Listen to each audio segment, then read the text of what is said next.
ገጽዮ ኩለንታይ በትምህርተ መስቀል ስልሰ ጊዜ ገጸይን መላእ አካላተይን በትምህርተ መስቀል ሰለስተ ጊዜ እምዕትብ ኣለኹ። በስመ አብ ወወልድ ወመንፈስ ቅዱስ አሃዱ አምላክ አሜን። በስመ አብ ወወልድ ወመንፈስ ቅዱስ አሃዱ አምላክ አሜን። በስመ አብ ወወልድ ወመንፈስ ቅዱስ አሃዱ አምላክ አሜን። ይትባረክ እግዚአብሔር አምላከ አበዊነ ለዘአብጽሐነ እስከዛ ሰዓት ዘአቆመነ ወስተዛቲ አውደ ምህረት ልዑለ ባህሪ እግዚአብሔር አምላክና بعين محرته تأميتو زتباركان استقدسن معلتي كم زوعلنا زتباركان استقدسن مشت كم سينا ناتو قدس فقاديخون أمين كبران عين تجزي أبير أبوتات كانت لأكان مستير حواد دياقونات أبوتات ديتات من أسيات التسانات بناجيتانا أملاغنا مدحنان إيس كرسس فتسم سلام عبزز لنا يا سلام اجزيار أملاغ مسكولاتنا حزب كريستيان يكون أمين نحندو علكم نحندو مسيخهم كمالكم علكم كمالكم أمسك مزبا كريستيان سلام أملاغ مسكولاتنا حزب كريستيان يكون مع ربروخ مشات يمسينا لمي علت عسران حدن قنبت بركات رديئتاني الدينا أسماريامن بركاتنا كلهم قدسان يحلونا حلوهم حزب كريستيان آمين بسم آب وولو منفس قدس هادو أملاك سنبا قدس الله سينزا أمنت معصن كتك سيطان بكر مزيئات مي قدس بيت كريستيان انت ايتسمي مريم سيون لعالم عالم أمين نعاكو تكزير سبهاكم نباركك وزين تأمنك نسألك وزين توقعك نقن لك وزين قني لاسمك قدس سجل لك وزلك يسجد كل بركن ولك يتكني كل سان أنت أوتو أملاك عمالك تو أجزي أجا أستون تنجست أملاك أنت لوك زسقا ولكل هذا نفس وانتوعك النبك مارنا قدس والدكم إنزان بلا أنتم الساسبت صلي كما زبال أبونا زب السمايات آمين أبونا زب السمايات يتقدس سمك تمسع من قستك ويكون فكادك بكما سمايك وعمدرم سيسايانا زلل إلتنا عبن يوم دقلنا عبسان وجقاينا كمن ندقل زعبس اللي تبع نقزي وستمنصت علادنا نوال عنهم كله كيس مزيا كيت منقست هايلو صفات قبل عالم عالم بسلام قدس كريل الملعك وقزتنا مريم سلام ليش دنقل بيلناتشو دنقل اسقاتشو مقزيات سوا سلام ليش بركتا انتي مانسوري كاسوشي تفاسي فستي ومارن تسقع مزيا عبير مسليتشي سالي وتصلي مرتب انتي انا هقروا ليش يسكرتوس كما يسر لنا هتعوينة تمحسن بيتشي صلاة عيمانتنا من بأهاد أملاك زيارة هذه كل جباري سميات ومدرن زياستريون أمن بأهادو إغزي يسكسس والدع واحد زولو مسلم فتر عالم برانز امبران أملاك زبعان زبعمن زتولد وعكو زتقبر زورين سلام ملكو زوات كل كونو زنبالي السيم عالبو زكونا ويمنتني زب السمايني وزب مدرن زب انتي عن لسوب انت مدهانيتنا وردم سميات سبعة وسقوم من فسقون مريم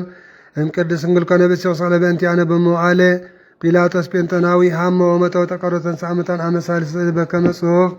وستقدسات مصحفت عارقه بسبات وستسميات ونبري من ابو داغم مص بسبات يكونن هياوان ومتانو عالم على منغست ونامن بمنفس قدس اغزي ما يسر صما مسكلت وسبو مسلا ووزن نبيات امن باهاتين قدس بيت كريستيان تلالو كل غزاويات امن باهاتمكت لسرتات ياتون سيفسامتان وهيوت زي مسل عالم عالم امين قدوس قدوس قدوس እግዚአብሔር ጸሎት ፈጽሙ ለሰማያት ወምድረ ቅድሳተ ስብሐቲከ ንሰግድ ለከ ኩርሰ ምስለ አብከ ሰማያዊ ወመንፈስከ ቅዱስ ማያዊ እስመ መጻእከ ወአድኃንከነ እሰግድ ለአብ ወወልድ ወመንፈስ ቅዱስ አሐተ ስግደተ ሰግድ ለአብ ወወልድ ወመንፈስ ቅዱስ አሐተ ስግደተ እሰግድ ለአብ ወወልድ ወመንፈስ ቅዱስ አሐተ ስግደተ ሰግድ ለአብ ወወልድ ወመንፈስ ቅዱስ አሐተ ስግደተ ዘአሐዱ ሰለስቱ ወሰለስቱ አሐዱ ሰለስቱ በአካላቱ ይታድ መለኮት ሰግድ ለእግዝእትነ ማርያም ድንግል ወላዲተ አምላክ ሰግድ ለመስቀለ እግዚእነ ኢየሱስ ክርስቶስ ተቀደሰ በደሙ ክቡር መስቀል ኃይልነ መስቀል ጽነ መስቀል ቤዛነ መስቀል መድኃኒተ ነፍስነ አይሁድ ክህዱ ንነሳ አመነ ወላ አመነ በኃይለ መስቀሉ ድህነ ስብሐት ለአብ ስብሐት ለወልድ ለመንፈስ ቅዱስ ይደልዎም ለአብ ወልድ መንፈስ ቅዱስ ስብሐት ለአብ ስብሐት ለወልድ ስብሐት ለመንፈስ ቅዱስ ይደልዎም ለአብ ወልድ መንፈስ ቅዱስ ስብሐት ለአብ ስብሐት ለወልድ ስብሐት ለመንፈስ ቅዱስ ይደልዎም ለአብ ወልድ ስብሐት ለአብ ስብሐት ለወልድ ስብሐት ለመንፈስ ቅዱስ ይደልዎም ለአብ ወልድ ስብሐት ለእግዝእትነ ማርያም ድንግል ወላዲተ አምላክ ይደልዋ ለእግዝእትነ ማርያም ድንግል ወላዲተ አምላክ ስብሐት ለመስቀለ እግዚእነ ኢየሱስ ክርስቶስ ይደልዎ ለመስቀለ እግዚእነ ኢየሱስ ክርስቶስ ክርስቶስ መውረድ ዘከርና አሜን አምላክ ምጻቱ ያስታፈርና አሜን ለሰባው ተስም ያቃና አሜን ለገቢረ ፍቃዱ ያቃና አሜን ወበአምልኮት ያጽናን እግዝእትነ ማርያም ድንግል ወላዲተ አምላክ አሪጅ ጸሎተነ ወአስተዚ ኩሉ ኃጢአት ከመንበሩ ለእግዚእነ ለዘ አብልዓነ ዘንተ ህብስ እስመ ለዓለም ምሕረቱ ወለዘ አስየነ ዘንተ ጽዋ እስመ ለዓለም ምሕረቱ ወለዘ ሰርዐ ለእንሳነ ወአራዘ እስመ ለዓለም ምሕረቱ ወስተአገሰለን ኩሉ ኃጢአትን እስመ ለዓለም ምሕረቱ ወለዘ ወሀበነ ሥጋው ቅዱስ ወደሙ ክቡር እስመ ለዓለም ምሕረቱ ወለዘ አብጽሐነ እስከዛሳ እስመ ለዓለም ምሕረቱ ሀብ ስብሐት ወአኮቴት ለእግዚአብሔር ልዑል ወለወላዲተ ድንግል ወለመስቀሉ ክቡር ተአኩቶ ሰባ ስሙ ለእግዚአብሔር አምላክነ ወትረ በኩል ጊዜ በኩል ሰዓት ሰላም ለቺ እንዘን ሰግድ ንብለቺ ማርያም እመነን አስተበቋች ማአሩን አዊ ተማጸነ ብቺ በእንተ ሐና እምቺ ወያጭማ ብጭ ማብርነም ንግል ባሪች ጸሎተ ቅድስት ማርያም ንግል ወላዲተ አምላክ ተአብየ ነፍሴ ለእግዚአብሔር ታሰይ መንፈሴ በአምላችው መድኃኒት መርያም አመቱ ናሆም ዜስያስ ተወጾኒ ኩሉ ትውልድ እስመ ገብረ ይታለ በትቅዱስ መለሳሉኒ ለትውልደ ትውልድ ለለ ይፈርዎ ገብረ ኃይለ መዝራት ወዘሮም ለለ አብዩ ህልና ልበሞ ነስተተም ለሃያላን መናብርቲየሙ አብየሙ ለተወጣኑ አጽቀበሙን በረከቱ ለሮባን ፈኖም ራቆም ለብላኑ ተወከፈም ለእስራኤል ለው ተዘከረ ሳለ ዘይቤሎም ለአቡነ አብርሃም ወለዘር እስከ ዓለም ዓለም አይነ ስብሐት ለአውል መብዘኒ ወዘልፈን ወለዓለም ዓለም አሜን። ባሪክን ቀድስን ወአንጽን የኦግዝት የማርያም መለመድ ወለተ ብርሃን በረከተ መንፈስ አብቺ ድርበል አለን ወላል ኩልነም ማህበረ ትንሣኤ ወዳሴያ ለእግዝእተ ማርያም ድንግል ወላዲተ አምላክ ዘይትነ በዕለተ ሐሙስ ጸሎታ በረከታ ወምረተ ቁሮዳ ያሃሉ ምስለ ኩልነ ህዝበ ክርስቲያኑ ምስለ ኩልነ ማህበሳል ዓለም ዓለም አሜን። እፀ እንተርየ ምስየ በነደ እሳት ውስተ ገዳም ወአጻብቂያይቱ ትመስል ማርያም ድንግል ዘእንበሩ ተሰባ ምንያ ቃለ አብ ወኢያዋያ እሳተ መለኮቱ ለድንግል እምደረ ወለተ ድንግልና ተረክሞ ለተ የተወለጠ ኮነ ወልደ እጓል እምሕያው አምላክ ዘበአማን መጻው አዳነነ ሰአ ለነ ቅድስት ናቤቺ ኩልነ ኦግዝእትነ ወላዲተ አምላክ እስመ ሳህልቺ ኩን ለዓለ ኩለ ትምክህተ ኩልነ ድንግል ማርያም ወላዲተ አምላክ ዘበእንቲአ ተስዕረ ዘቀራ መርገም እንተ ሀደር ዲበ ዘመድነ በሎ ዘገረት በስበለት ምጸበንተ ሔዋን ተአጽወ ትግነቱ እንተ ማርያም ድንግል ተርህወለነ ዳግመ ከፈለነን ምልአ ምጸ ወዘው ስጋው ለክርስቶስ ወደም ኩርበ እንተ ፍቅረ ዚአነ መጻ ወአዳነነ አይ ልቦና ወአይ ነቢ ወአይ ሰሚ ዘይክል አእምሮ ዝንቱ መስቲ መንክራ ዘዚህ ምልአሊ እግዚአብሔር መፍቀረ ሰብ አሃዱ ውእቱ ባሕቱ ቃል አብ ዘሃሎም ቅድመ ዓለም በመለኮት እንበለ ምስና እምአሐዱ አብ መጻ ወሰብአ ወላድም ቅድስት እሙ እምድኅረ ወለደቶ ኢማሰነ ድንግልና ወበእንተ ዝክህደው ኮንከም ወላዲተ አምላክ ይእቲ ኦሙቅ በዕለተ ለእግዚአብሔር ከሰ ዘፈጠረ አልያት ለድ በጻሮ ሕማም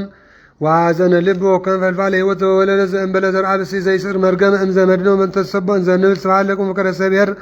መድኃኒ ነፍሳቲነ ዘአ ለነ ቅድስት ኦዝመንክር ወጽብ ኃይለ ከርሳ ለድንግል ወላዲተ አምላክ ዘእንበለ ዘስማ ኮነ መልአክ ዘአስተርአዮ ለዮሴፍን ዘይብል ከመ እስመ ዘይትወለድ እምኔሃ መንፈስ ቅዱስ ቃል እግዚአብሔር ተሰብአ ዘእንበለ ውላጤ ወለተ ማርያም ግዘቱ መቅሚተ ዝንቱ ፍስሐ ወይቤት ወልድ ወልደ ወይሰምዕ አማኑኤል ዘበተርጓሚ እግዚአብሔር ምስሌነ ወአዲስ ስም ኢየሱስ ያድኅኖሙ ለሕዝቡ እምኃጢአቶሙ ያድኅነነ በኃይሉ እስራኤል ጥቀ አመርናሁም ከመ አምላክ ውእቱ ዘኮነ ሰብአ ለተስፋስ ክለ ዓለም ኦዝ መንክር ልደተ አምላክ ማርያም ቅድስት ድንግል አግመረቶ ለቃሊ ቀደመ ዘርእ ለልደቱ ወኢማሰነ በልደት ድንግልና እምኀበ አወፃ ቃል ዘእንበለ ድካሙ ድንግል ተወልደ ዘእንበለ ሕማም ለተሰገዱ ሰብአ ሰገል አምጽኡታነ ከመ አምላክ ውእቱ ወርቀ እስመ ንጉሥ ውእቱ ወከርቤ ዘይትወሀብ ለሞቱ ማየቶ በእንቲአቶ ወክበ በፍቃዱ አሐዱ ቤተይም ክብር ሰብ ሰአል ለነ ቅድስት ኦዝ መንክር ነሣ አሐዱ አጽመን ጎለ አዳም ወለአቆም እምኔ ብዝተ ኩሎ ፍጥረት እጓለ እምሕያው ተው በግዚእ ቃለ አብ ተሰብአም ቅድስት ድንግል ወተሰምዕ አማኑኤል በእንተ ትንሣኤ ኀቤሃ ኩሉ ጊዜም ከመ ታስተስር በእንቲአነ ኀበ ኩሉ ለሕዝብ አብ ኩሉ ቅዱሳን ወሊቃነ ጳጳሳት እስመ አምጸትሎም ዘቻጽንኦ ለነቢያትን አምጸትሎም ለዘበንቲአቶ ነቢይ ወለሐዋርያትን ወለድትሎም ዘሰበኩ በስሙ ውስተ ኩሉ አጽናፈ ዓለም ለሰማዕቱ ወለማእመናን ወፃ እምኔሃ ዘተጋደሎ በእንተ ኢየሱስ ክርስቶስ በልጽጋ ጥበብ ዘይታን ሕዝብ በቤሳው ለስመ ምጽአት አዳነነ ሰአሊ ለነ ቅድስት መኃልየ እግዚአብሔር ለዳዊት በጽድቅ ወኢነስእ እስመ እንፍሬ ከርስከ አነብር ዲበ መንበርከ ወሰበ ተወከውት ጻድቅ ከመ እምኔ የተወለድኩ ክርስቶስ በሥጋ ፈቀደ ይስወርከ ማኅደሩ ለእግዚአብሔር ቃል ፈጽመ ዘንተ በአቢትካው ምጽራ በመንፈስ ወይቤናሁ ሰማዕናሁ በኤፍራታ ወማኅደሩ ለአምላከ ያዕቆብ እንተ ኢት ቤተልሔም ዛሃሪ አማኒቱ ለሴታ በሥጋ ለመድኃኒተ ዚአነ ከአበ ይቤላ ካልእ እምነቢያት ወአንትነ ቤተልሔም ምድረ ኤፍራታ ኢተትሐት እምነገሥተ ይሁዳ እስመ እምኔኪ ይወፅእ ንጉሥ ዘይሬሙ ለሕዝበ እስራኤል ኦዝ ነገር ለእለ ለተነበየ ዘባሕዱ መንፈስ በእንተ ክርስቶስ ለትስብሐት ምስሌ ረአቦ መንፈስ ቅዱስ እስከ ለዓለም ሰአሊ ለነ ቅድስት ዳዊት ዘነግሠ ለእስራኤል አመ ይትነሱ ለዓሊ ዕልዋን ፈተወ ይሰማይ ማዕዘተ ቤተልሔም ፍጡነ ተንሱ መላእክት ሀራ ወተቃተሉ በውስቴት እንተ ዕልዋን ወአምጽኡ ለቱ እተማይ ዘፈተወ ይሰይ ወሰበሪ ወተ ጻድቀ በአቶ ወመጠው ነፍሶ ለቀልበንቲአሁ ካው እተማይ ወእሰተ እምኔው ምስተለቆ ለጽድቅ እስከ ለዓለም አማን መነኑ ሰማዕት ጣዕማ ለዘአለ ወካውደው በእንተ እግዚአብሔር ወተአጐ ስመ ተመሪር በእንተ መንግሥተ ሰማያት ተሳለም በከመ ይብሳልከ ሰአሊ ለነ ቅድስት አሐዱ ዘእም ቅዱስ ሥላሴ ርእዮ ትሕትናነ አጽንነ ሰማያት ሰማያት መጽአ ወኀደረ ውስተ ከርሰ ድንግል ወኮነ ሰብአ ከማነ ዘእንበለ ኃጢአት ባሕታዊ ወተወልደ በቤተልሔም በከመ ሰበኩ ነቢያት አድኃኖ ቢዘኖ ርእስየ ሕዝበ ዚአሁ ሰአሊ ለነ ቅድስት ሰአሊ ለነ ማርያም እምነ ወለዚነ ወልድኪ ማረነ ወማርስት ነቢየ ማን ያቁመን ለዓለም ዓለም አሜን። አቡነ ዘበሰማያት አሜን። አቡነ ዘበሰማያት ይትቀደስ ስምከ ትምጻእ መንግሥትከ ወይኩን ፈቃድከ በከመ በሰማይ ከማሁ በምድር ሲሳየነ ዘለለለተነ ሀበኒዮም ህድግ ለነ አበሳነ ወጅጋየነ ከመነንን ህድግ ለዘአበሰ ለነ ይታባነ እግዚኦ ውስተ መንሱት አላ አድኅነነ ወባልሐነ እምኩሉ እኩይ መዚአ ከይት መንግሥተ ኃይል ወስብሐት ክብለ ዓለም ዓለም አሜን። በሰላመ ቅዱስ ገብርኤል መልአክ ወግዝእትነ ማርያም ሰላም ለኪ ድንግል በልናች ወድንግል መስጋችን እመእግዚአብሔር ጸባኦት ሰላም ለኪ ብርክት አንቲ እማንስ ፍሬ ከርስኪ ተፈሥሒ ፍስሕት ኦ ማርያም ትጽጋ እግዚአብሔር ምስሌኪ ሰአሊ ወጸልይ መረተ በእንቲአነ ሀበ ፍቁር ወልድኪ ኢየሱስ ክርስቶስ ከመ ይስረይ ለነ ኃጣውኢነ ተማፀነ ብኪ ይወድስዋ መላእክት ለማርያም በውስተ መንጠላይት ወይብሉዋ በአቺ ማርያም ሀዳሲት አዋ ይወድስዋ መላእክት ለማርያም በውስተ መንጠላይት ወይብሉዋ በአቺ ማርያም ሀዳሲት አዋ ይወድስዋ መላእክት ለማርያም በውስተ መንጠላይት ወይብሉዋ በአቺ ማርያም ሀዳሲት አዋ ይቤላ መልአክ ለማርያም ተወከፉ የለቃላቤች ይመጽእ ማዘነዚአች ያድር እፎ ቤተ ነዳ ያደረ ከመ ምስኪንም ሰማያት ወረደ ላሊያ ፍትዮት ነዚአው ተወልደ እምንያ ወበሳድስ ወር ተፈኖ ገብርኤል መልአክ ማበዚያ ረባት የሀገር ዘገሊላን ትስማ ናዝሬት ሀበ ድንግል ተተፍረት ለብሲ ዘስም የስየፍ ዘንቤታት ወስማሌት ድንግል ማርያም በአመላክ አብያዊ መላ ተፈሲ ስቲኦ ማርያም ትጽጋ እግዚአብሔር ዘለች ብሩት አንቲ ማንስት ወር ያድንገጽም ቃልዋን ሌቱት የፈን ከምትናንጋማ ይታምነው ወይ ቤላ መልአክ ይትፍረ ማርያም ስብረከች መጎሰብ አብ እግዚአብሔርን አጸንስ ወተወልድ ወለ ወተሰምየ ስሙ ኢየሱስ ታቢ ወይሰም ወለ እግዚአብሔር ዚያር አምላክ መምራዊት አመ ንግሥት ለቤተ ያዕቆብ ለዓለም ወአልማ ለመንግስቱ ትቤ ለማርያም ለመልአክ ፎኒኮን ስንተ ዚአምር በሲሆን አውሳ መልአክ ወይ ቤላ መንፈስ እግዚአብሔር ቅዱስ ይመስላለች ኃይል ጸለች ዘኒቱል ነጭ ቅዱስ ወይሰም ወዛሉን ወናው የሳቤጥን እንተ ማንጸን ወረቀት ወለ በልካት ያበሳት ያወና ሰርዝ ወር ለንተ ይብላ መካን እስማ አልቦ ነገር ዘይሳን እግዚአብሔር ትቤ ለማርያም ለመልአክ ነው ያመጡ ለእግዚአብሔር ኩልና ያመጡ ይኩን ኒ በከመት ቤለኒ ይቤላ መልአክ ሰላም ለቺ ቤላ ገብርኤል ሰላም ለቺ ማርያም ድንግል ሰላም ለቺ ወላዲተ አምላክ ሰላም ለቺ ማርያም ቅድስ ሰላም ለቺ ማርያም ውድስ ሰላም ለቺ ማርያም ፍስት ሰላም ለቺ ማርያም ንጽት ሰላም ለቺ ማርያም ብጽት ሰላም ለቺ ማርያም ብሩክት ሰላም ለቺ ማደረ መለኮት ሰላም ለቺ ደብተራ ፍጽም ሰላም ለቺ እህተ መላእክ ሰላም ለቺ ወእመ ኩሉ ሕዝብ ሰላም ለቺ እግዝእትነ ማርያም ሰላም ለቺ ሰላማዊት ሰላም ለቺ ቀደሰች ለማድር ልዑል ሰላም ለቺ አብደረች ዋረች ከመዝገም አይደሮ ሰላም ለቺ በአልባሰ ወርቅ ጽቡር ሰላም ለቺ ክነፈ ርግብ ወብር ዘግቡር ሰላም ለቺ ወጉባቲያኒ በአመልማለ ወርቅ ማርያም ስርጉ ሰላም ለቺ ሆተ ምዝራ ወምለ ብርሃን ሰላም ለቺ ትበርም ጻውት ላልም አድባር ሰላም ለቺ ማርያም ህሪቶ ክብት ሰላም ለቺ ሰአሊ ለነ ሀበ እግዚእነ ወመድኃኒነ ኢየሱስ ክርስቶስ ከመ ያድኅነነ አሜን። ምስሳት አቦ ምስለ መላእክት ቅዱሳን አመ ያቆም አባግዓ በየማኑ ወአጣለ በጸጋሙ ያቆመነ በየማኑ ምስለ እስጢፋኖስ ሰማዕት ወዮሐንስ መጥምቅ ወምስለ ኩሎ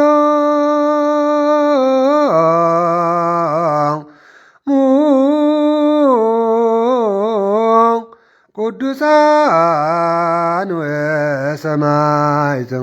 ለዓለመ ዓለም አሜን።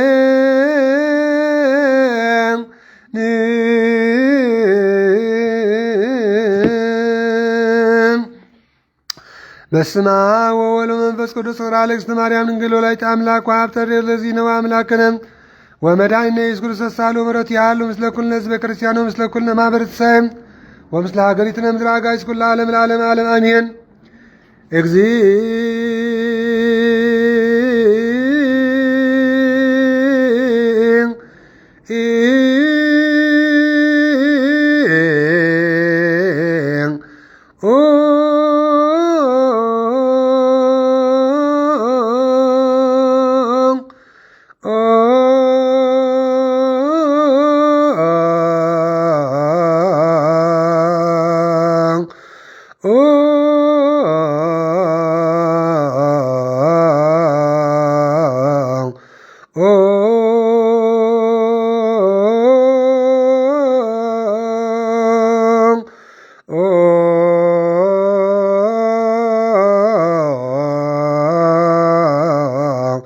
መሐረነ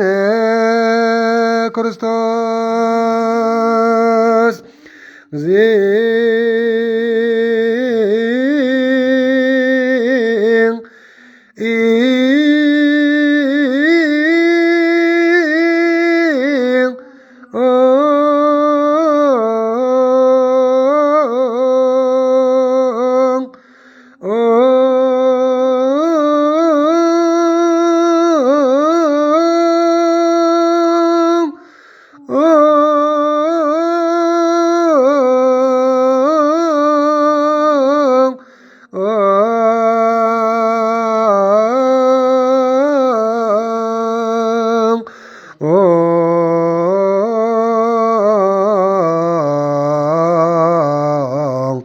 ማረነ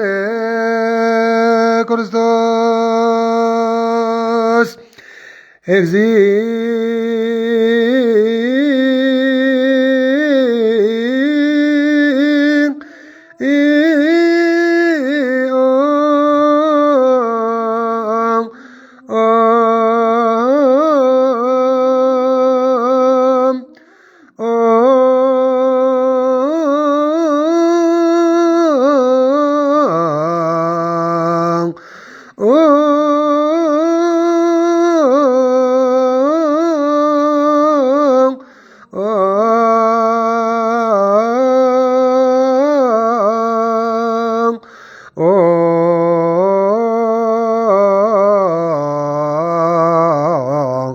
ማረነ ክርስቶስ እግዚኦ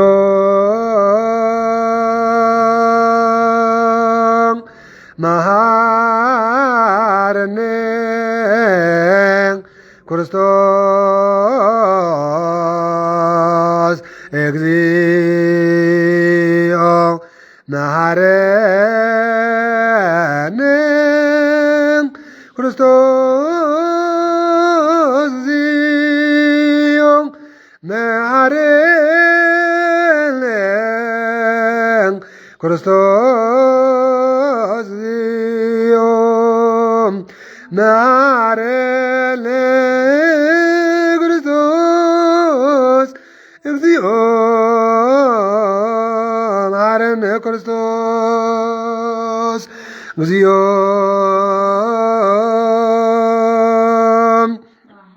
መሐረነ ክርስቶስ እግዚኦ መሐረነ ክርስቶስ እግዚኦ መሐረነ ክርስቶስ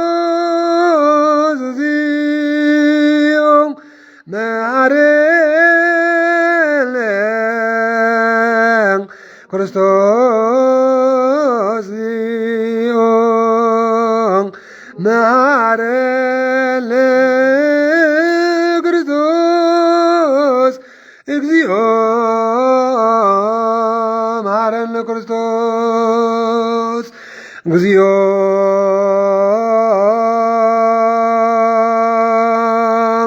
መሐረነ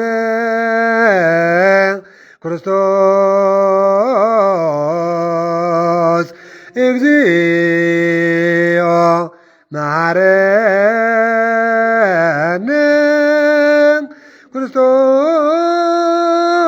እግዚኦ መሐረነ ክርስቶስ እግዚኦ መሐረነ ክርስቶስ እግዚኦ መሐረነ ክርስቶስ እግዚኦ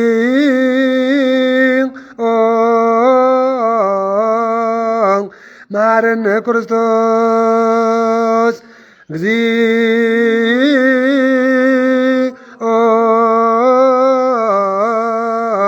መሐረነ ክርስቶስ እግዚኦ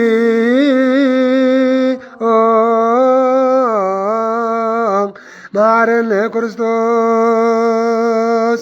እግዚኦ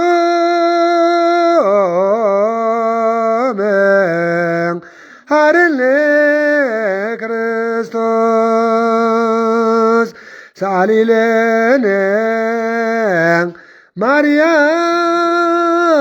ማርያም ምሕረተ ወልድኪ ያውፀነ በአርያም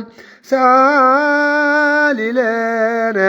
ማርያም ለለ ሰዓቱ ተግባረ ደዊኦ ለወልድኪ እንጥፋ በከንቱ ኩሎ መዓልተ ወኩሎ ሌሊተ ብዙ ኃጢአት ዘገበርነ በእንተ ማርያም እምከ መሃሪም ስረይ ለነ ኩሎ አበሳነ እግዚኦ አውርድ ምሕረተከ በልዓልየነ እግዚኦ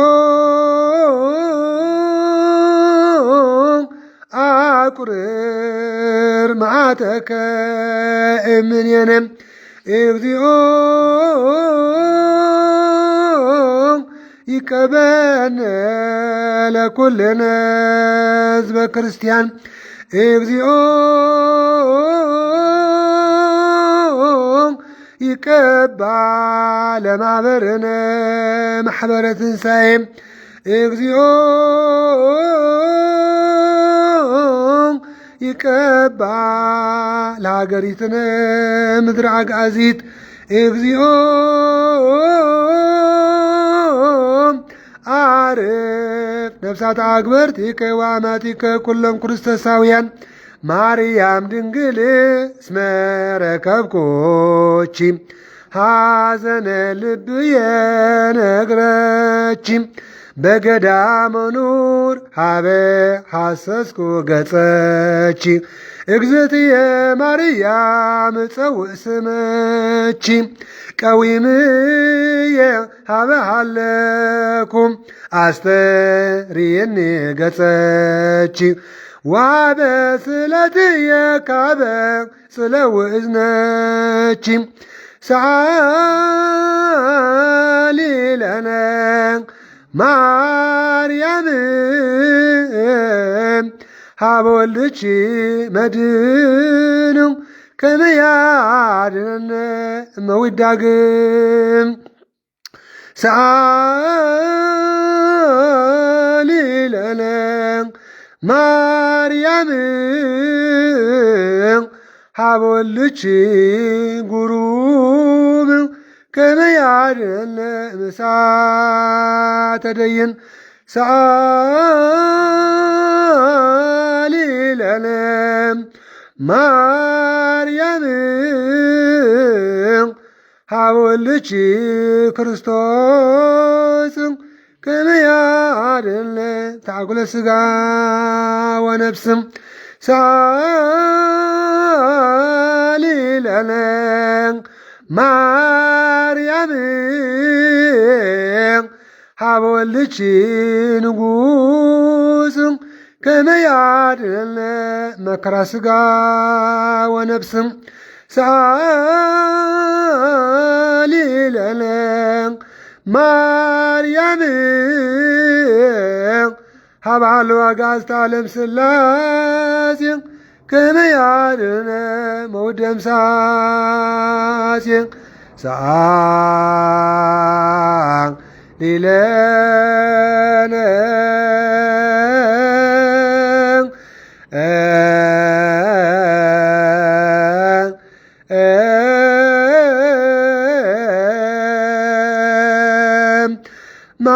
ማርያም ምሕረተ ወልድኪ ሳይሎ ይክፈለነ ምስጋናን አብ ምስጋናን ወልድ ምስጋናን መንፈስ ቅዱስ ይሁን ለዓለመ ዓለም አሜን። በስመ አብ ወወልድ ወመንፈስ ቅዱስ አሐዱ አምላክ አሜን። አአምን እግዚአብሔር ናብ ቁኑዕ መንገዲ ክመርሐካ ዝጽለ ጸሎት። ኦ ጎይታናን አምላኽናን መድሓናን ኢየሱስ ክርስቶስ ንዓይ ንድኹም ባርያኻ ጽቡቕ እንታይ ምዃኑ ከም ዘይፈልጥ ንስኻ እዚኻ ትፈልጥ ኢኻ። ሕጂ ድማ ኣብ ምጅማርየ ዘለኹ ኣገልግሎት ቃል ኣምላኽ ኣብ ምጅማርየ ዘለኹ ጉስነት ቤተ ክርስቲያን ኣብ ምጅማርየ ዘለኹ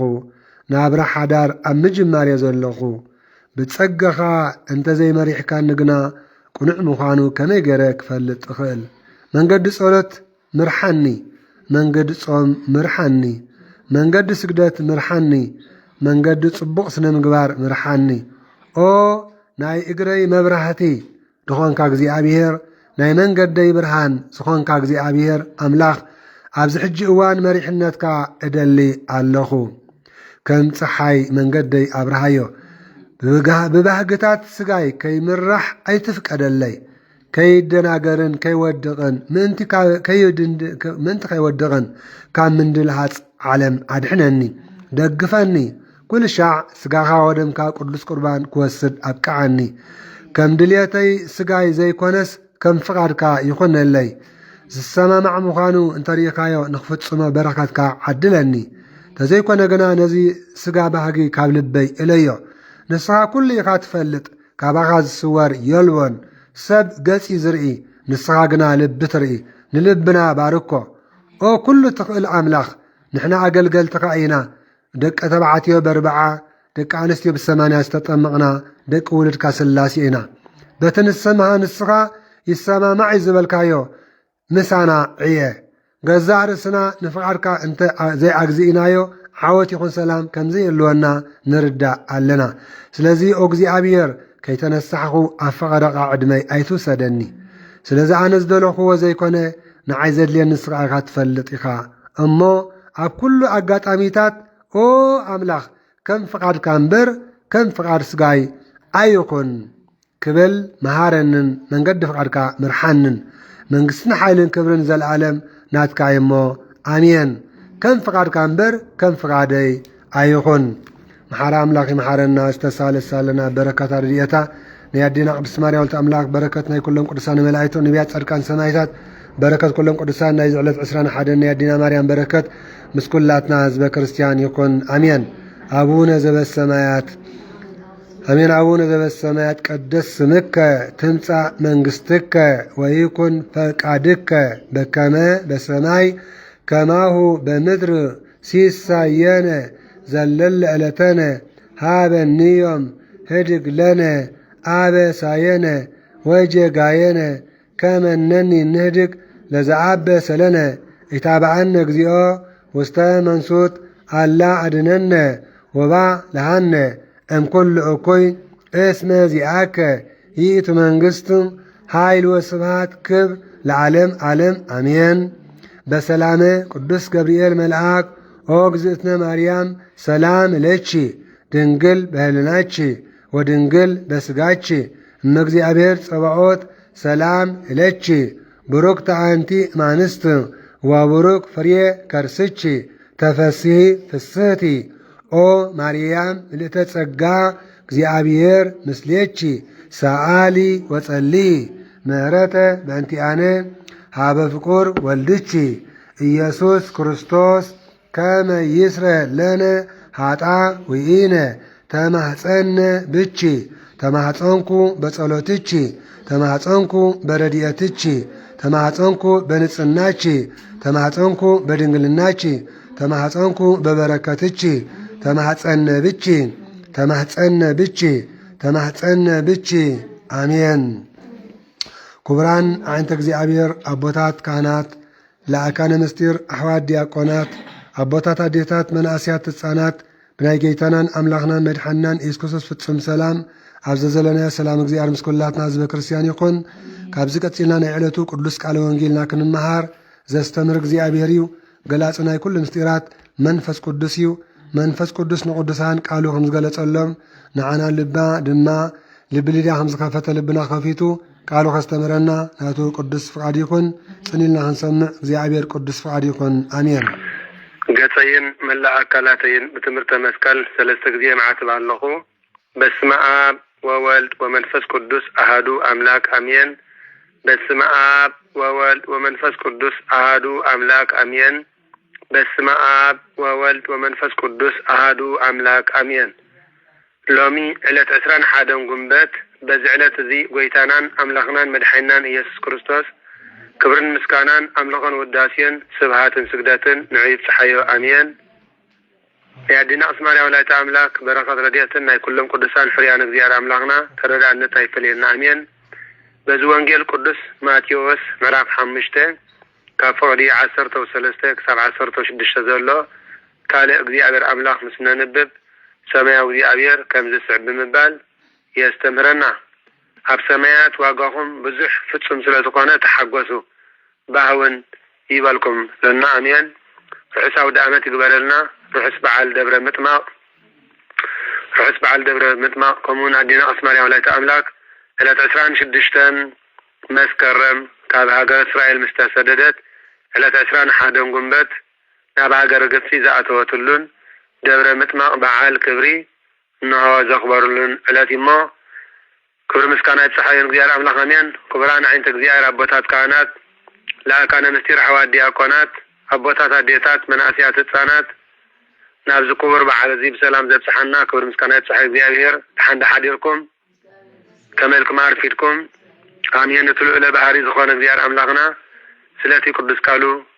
كبرن مسكانا نمسحي آمين بعلو معانتي كم فارق زيارة لمعلة أسران حادم قنبت وانجيل قدس ماتيوس مراب حمشته كاب 10 و3 كسب 10 و6 زلون قم دما وانجيل انه قدس ماتيوس مراب 10 و8 كاب 6 كسب 10 و2 زلون قال زيارة أملاقنا المهارينا زستمر زيارة ساعتنا يبارخ يقدس مدينة عالم رحسا ودأمت يقبر لنا آمين آمين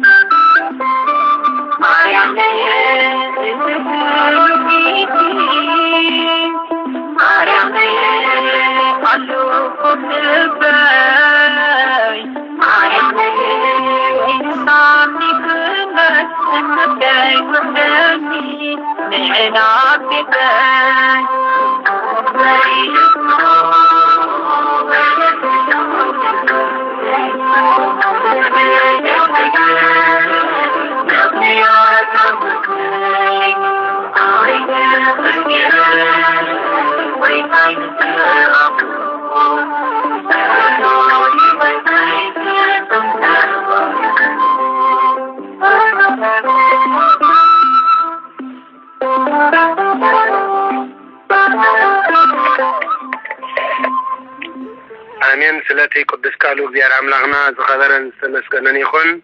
سلاتي قدس قالوا مدينة عالم كبرن مسكانان أملاقن وداسين سبهاتن سجداتن نعون زيارة أملاقنا يتصحيو آمين بارك الزكاتيلنا لو ميحلة أسران حادون قنبت وانجيل قدس ماتيوس مراف حمشته كفغدي 10 و3 سعفغدي 10 و6 زلو قدس قالك زيارة أملاق كم السعد ننبت مالاتيو أرسميات واقعهم بزح مالت فتسهم سلسخانة تحقوسوا بهوني بالكم بلا قويتا كماي نتم كنمياكم زنبار نبيات أساري دمم يممو مالت نتم كنمياكم زنبار نبيات أساري دمم يممو كمو انت سقوقهم تحقوسوا نسخاتكم نمذري چاو يغم چاو مغاراتو انت أدفعه بمنتعي يمكر ندقة تدربيو بسبب كرقات انت زي كوينسي تتكم يبلن نسخاتكم كا نسب أرعية أو مالت أبنات إيخم نسخاتكم نسب أرعية انت زي كونكم مغي من أبنات إيخوانا نعقاتكم كمن أبنات إيخوانكم بلم حزبي كابلبو أو سيو كنقفكم انت زي كوينسي اترالحوا اتتقامو نقر يالبان بلا قويتا نسخاتكم نعالم برهانيكم نسب أبنات نسخاتكم إيهم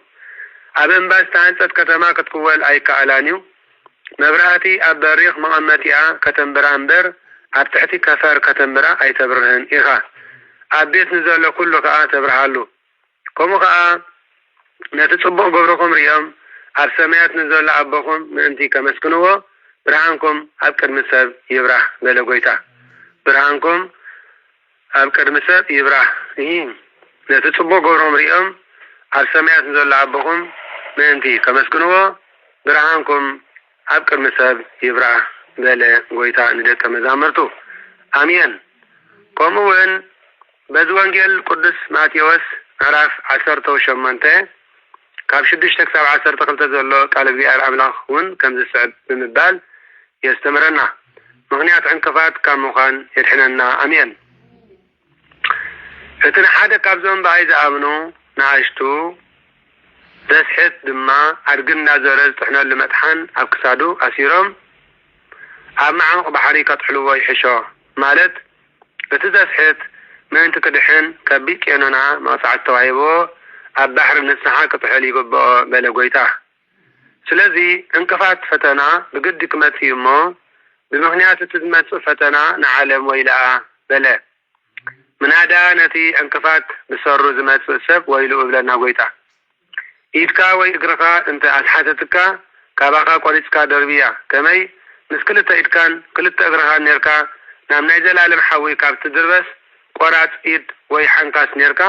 ናብ ህይወት ክትኣቱ ይሕሸካ በለ ጎይታ ዓይንኻ እንተ ኣስሓተትካ ድማ ካባኻ ጎጥቂትካ ደርብያ ከመይ ምስ ክልተ ዓይንኻ ነርካ ናብ ገሃነም እሳት ካብ ትድርበስ ነቋር ኮንካ ነርካ ናብ ህይወት ክትኣቱ ይሕሸካ ይብል ጌታና ኢየሱስ ክርስቶስ ቅዱሳን መላእክቶም ማለት ሓለውቶም ኣብ ሰማያት ኩሉ ሳዕ ገጽቲ ኣብ ሰማያት ዘሎ ኣቦይ ይርዩ ኣለዎ እሞ ካብዞም ንኣሽቱ ንሓደ እኳ ከይትናቑ ተጠንቀቑ ብለኩም ኣለኹ በለ ጎይታ ምክንያቱ ንነፍሲ ወከፍ ሰብ ሓላዊ መልኣኽ ስለ ዘለዎ ሓላዊ መልኣኽ እግዚአብሔር ኣምላኽ ነጊሩ ከየቅፅዓኩም ተጠንቀቑ ማለቱ እዩ ወልደ እጓለ እመሕያው ክርስቶስ ንዝጠፍአ ክደሊ ንዝተጎድአ ድማ ከድሕን መፂኡ ኣሎ እሞ እንታይ ይመስለኩም በሎም ኣሜን ኦጎይታ ብቅዱስ ቃልካ ኣድሕነና ኣሜን ኦጎይታ ብቅዱስ ቃልካ ኣድሕነና ኣሜን ጎይታ ብቅዱስ ቃልካ ፈውሰና ኣሜን ኦጎይታ ብቅዱስ ቃልካ ባርከናን አንጻህናን ፈውሰናን በኩሉ ግዜን ንዘለዓለም ዓለም ኣሜን ከምኡውን በዚ ወንጌል ቅዱስ ሉቃስ ምዕራፍ 1 ኣብ ወንጌል ቅዱስ ሉቃስ ምዕራፍ 1 እውን ምስ ንርኢ ቅዱስ ቃል እግዚአብሔር ኣምላኽ ከም ዝስዕብ ብምባል ሰማያዊ እግዚአብሔር ኣምላኽ ንዓይናኹምን የስተምረና እዩ ፈጣሪ ኩሉ ዓለም ኣብዚ ወንጌል ቅዱስ ሉቃስ ምዕራፍ 1 ካብ ፍቕዲ 26 ዘሎ ቃል እግዚአብሔር ኣምላኽ ምስ ንሪኣን ንስኻትኩምን ብዛዕባ ክብርን በዓልን ናይ ኣዴና ቅድስተ ቅዱሳን ንጽሕተ ንጹሓን ድንግል ማርያም ወላዲተ ኣምላኽ ጸሎታ በረከታ ይሓልወና ብዛዕባ ክብራ ኣስሒሑ ከምዚ ብምባል ንዓይናኹምን የስተምረና ማለት እዩ ኣሜን ነሆ ካብ ፍቕዲ 26 ከምዚ ይብል ቅዱስ ቃል እግዚአብሔር ኣምላኽና ብስራት ልደት ጌታናን መድሓኒናን ኢየሱስ ክርስቶስ ብሻድሸይቲ ወርሒ ነሆ ወንጌል ቅዱስ ሉቃስ ምዕራፍ 1 ካብ ፍቕዲ 26 ብሻድሸይቲ ወርሒ ገብርኤል መልአኽ ናብ ናዝሬት ትበሃል ዓዲ ገሊላ ናብ ሓንቲ ድንግል ካብ ኣምላኽ ተለኣኸ ንሳ ዮሴፍ ንዝበሃል ካብ ማይ ቤት ዳዊት ንዝተወልደ ሰብኣይ ዝተሓፀየት እያ ስምታ ድንግል ከዓ ኣዴና ቅድስቲ ማርያም እዩ ማርያም ማለት ፍጽምቲ ማለት እዩ ንግዚኡ መልክዕን ጽባቐን ሒዛ ተረኺባ ፍጻሚኡ ግና ብንጽሐ ስጋ ብንጽሐ ነፍሲ ብንጽሐ ልቦና ፍጽምቲ እያ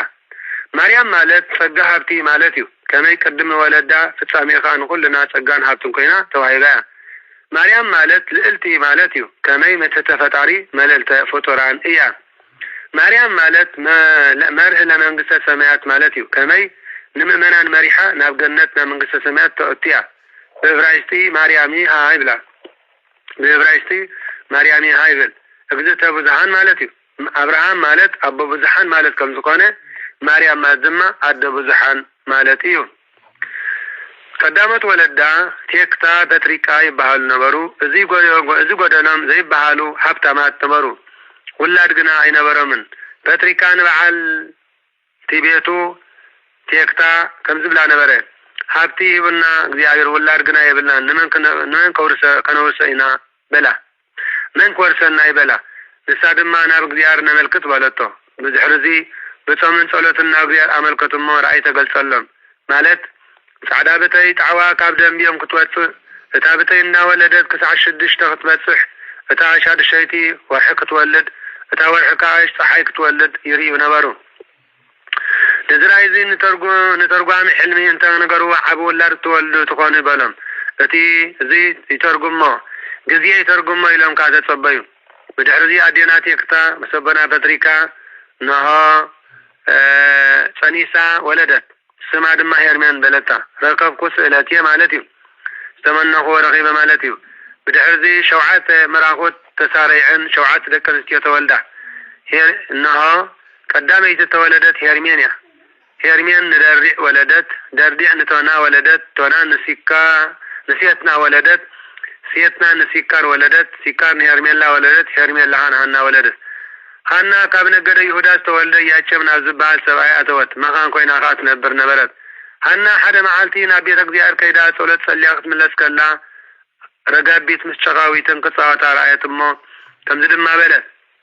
وقويتا نقول فطر ولد يبكاين هانا قنا كال امن ديخا فتير كايا لا بخيت بدحرز سعدا رقبي الشوعات سنة سنتيغا نتي ابحوخاك تعلب نياچم دما صمر فاتقو بتقت حزو راي ريا نغرتو ابنا ياچم دما بوغونو انون ابزا افدغينا زلا غندي اوم لمليما عن بيبا سريا كل فترتكم غبا راي ريا بلا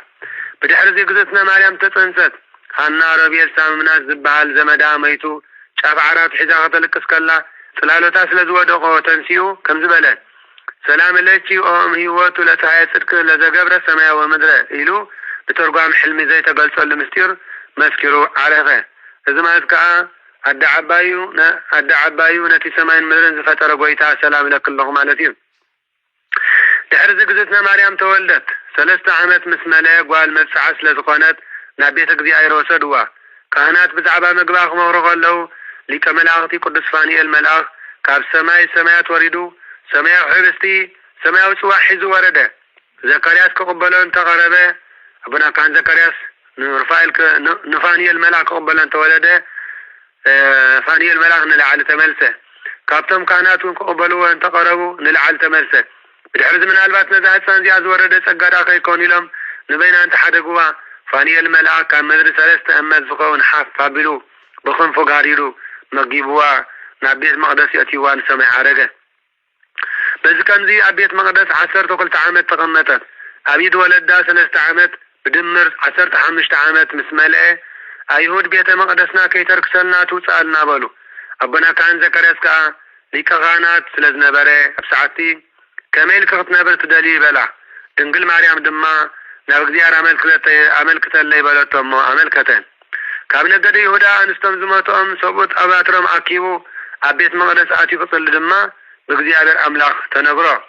بزنا سرت شحنت 985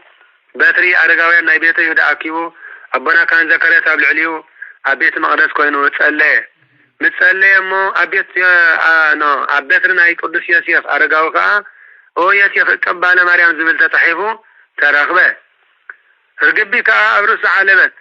عيش أنت أود قدم ما نابو بسحت كابك زيار تقبلنا نبكال لنا حلوا إلهم كابو نقر مريم من الملكة بزم هنياتي ولوكاس ياسيف زبال سبايت حتى أنا برد زبلاك حلوا كابشنت شعتب السماء حمشان أرجعوان بيت يهودا مالتهم لكملاتي قدس جبريل ملاك دمان هبت تنقل مريم زنبرتو آتيو بتلوكم ملائكتن بتنبيت نبياتن تمزبلا فسات زخانكي سماء وتجاز ملاكي ملئت تجا أملاك مساقي يمو مالت أملاك باريخ كلبس يمو تحقسي نسخ كابن استبرقتي أخي مالت بركة سجان بركة نفس زلكي بركة سجان بركة نفس توي بيخبلا نسادم ما مصر آياتو بتقالوا أزيا سنبرت إذا كان زبالة سلامتا سنتا يكون يقون الأون حسبت اتني هوان زس حتا دعاك يسحتن إلى حسبت اتملاكا كم زبالة مريم أبكد ما أملات سقار خيبكي أخمو أي تخري ناكت تنسي ودونك تولدي أخي سمخا يسيلك خصمي أخي نسو عابيك هون ودت العل أملاكون كباليو اقري أبير أملاك دما زفان أبو داويد كوبا إبلا إذا دان سلومن دعا يكون استنقرن تبلنا نقضي يكون نتببنيا سلومن استنقرن تخونا فتسامي قنا نقيتانا أملاكنا مدحينان يس كريستوس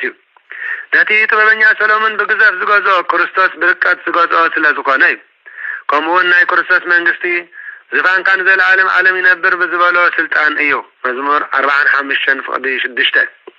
مزمور 132 فقد 11 ስለዚህ ጎይታ ኣብ ህዝብ እስራኤል ንዘለዓለም ክነግስ እዩ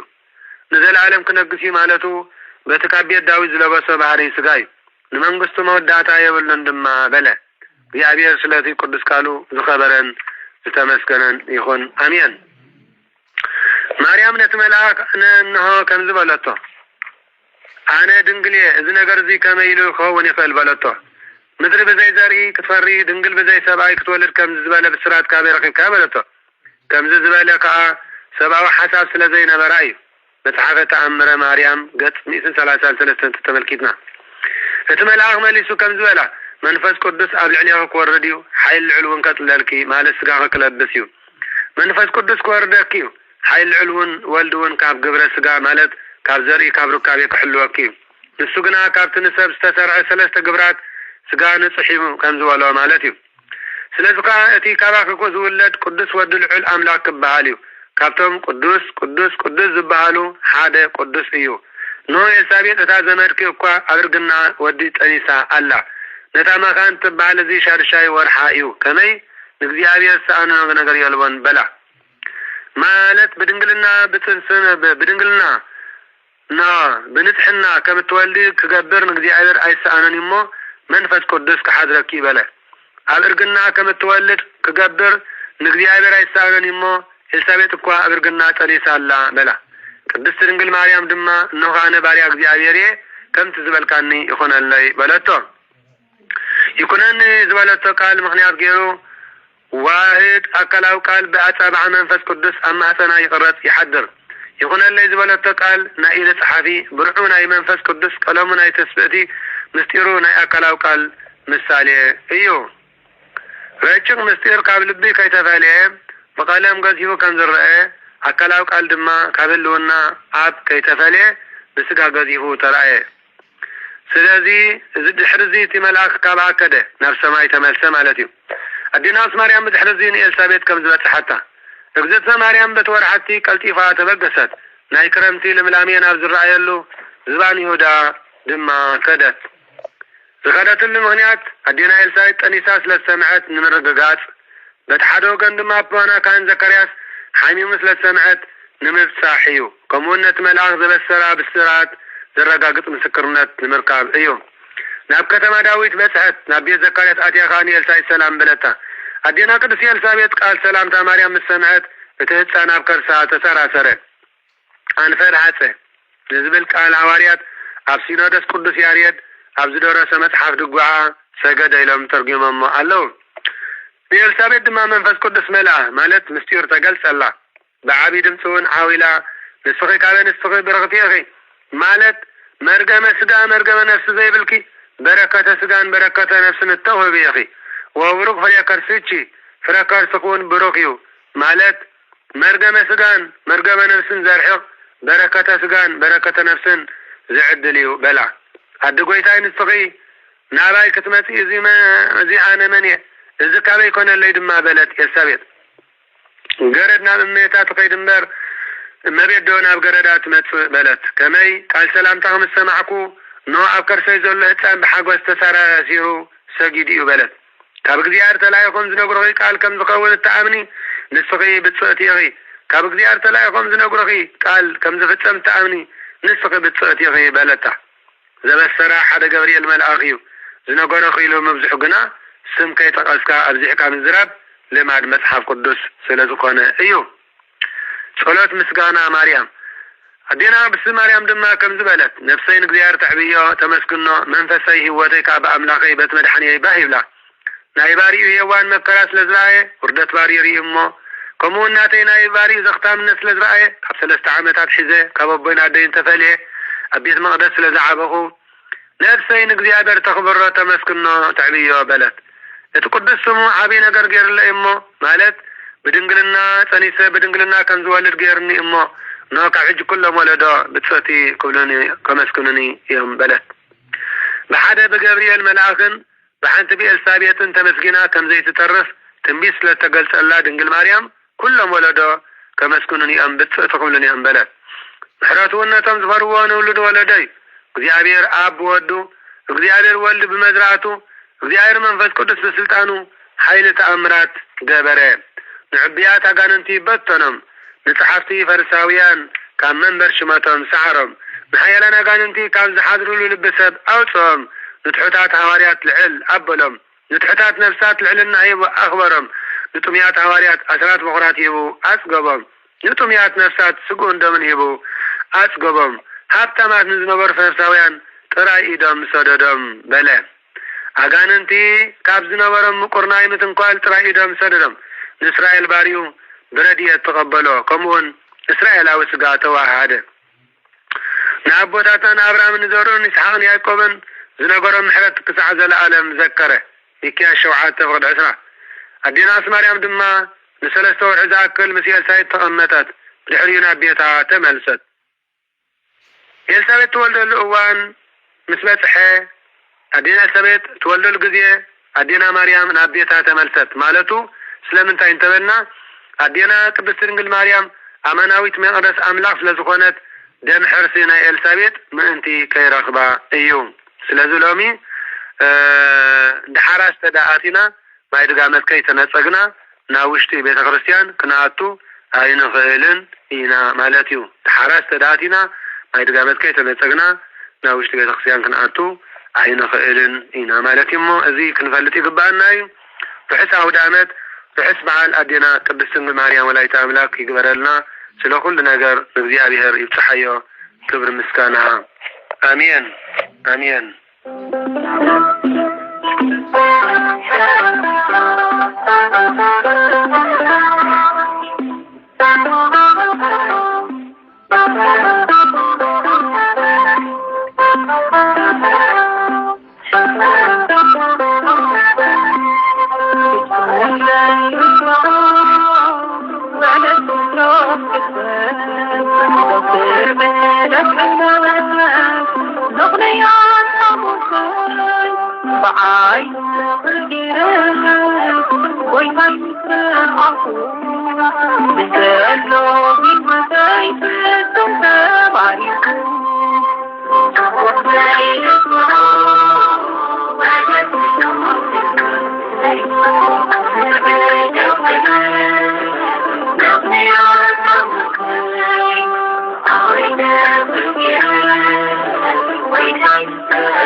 አሜን ስለቲ ቅዱስ ቃሉ እግዚአብሔር አምላክና ዝከበረን ዝተመስገነን ይኩን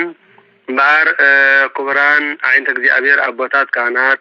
ለአካነ ምስጢር ሐዋርያት ዲያቆናት አቦታት አዴታት መናእስያት ህፃናት ብናይ ጌታናን አምላክናን መድኃኒናን ኢየሱስ ክርስቶስ ፍጹም ሰላም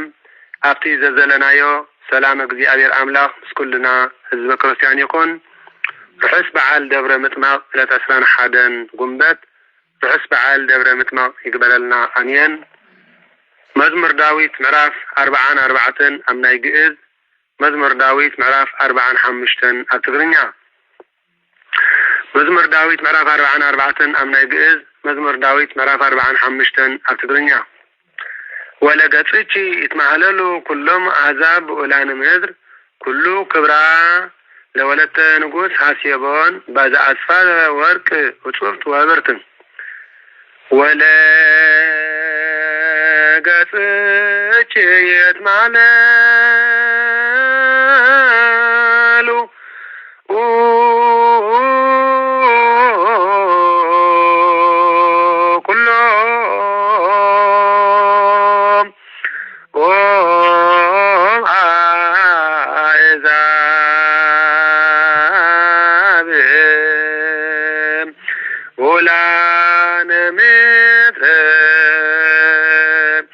ኩሎ ክብራ ለወለተ ንጉስ ሐሴቦን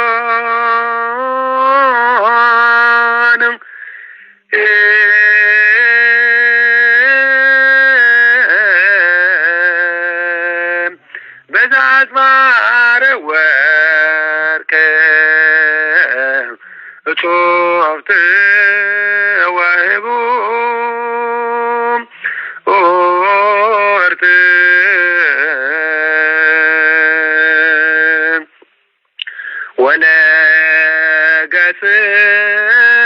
ወለገጽቺ ይትማህለሉ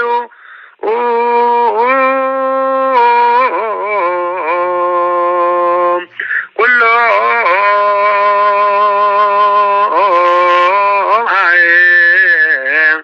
አሕዛብ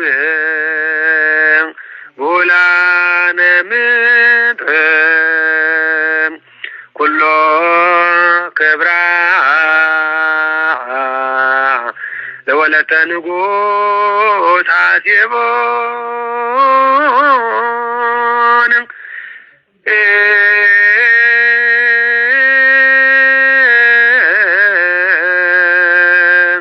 በዛ አዝማረ ወርቅ እጹፍት ወህቡ ወርት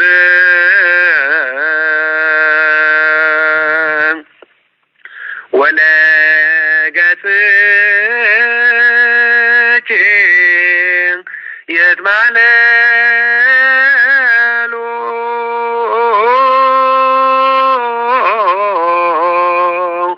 ኩሎ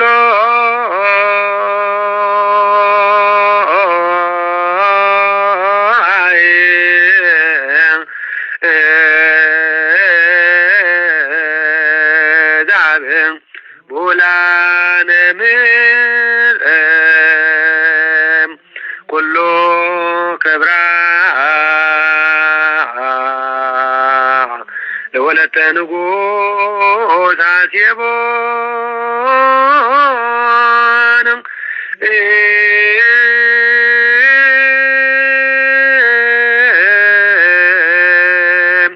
በዛ አዝማረ ወርቅ እጹፍት ወህቡ ወርት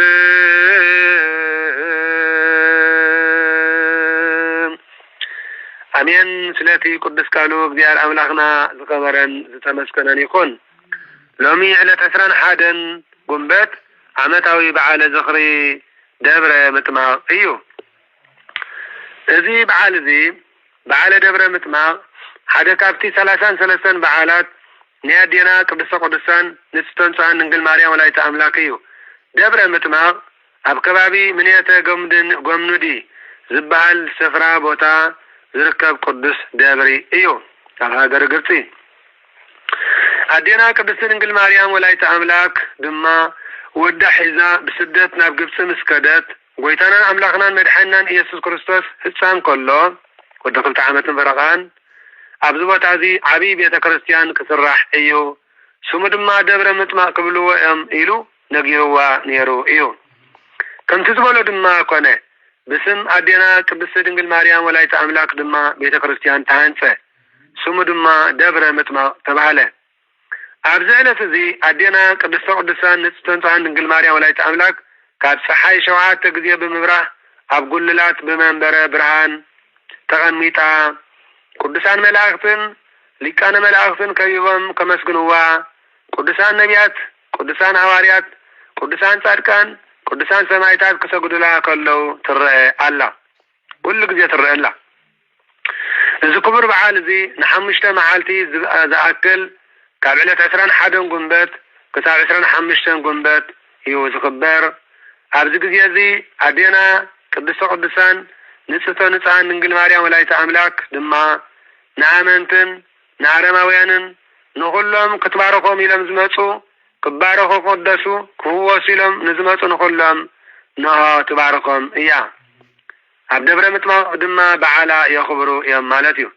أدينا قدسن ماريام دما نقولهم متواتن مبان كل نقل حزم ما جلك حسابن كواسن نزمتو تباركم تنبر الله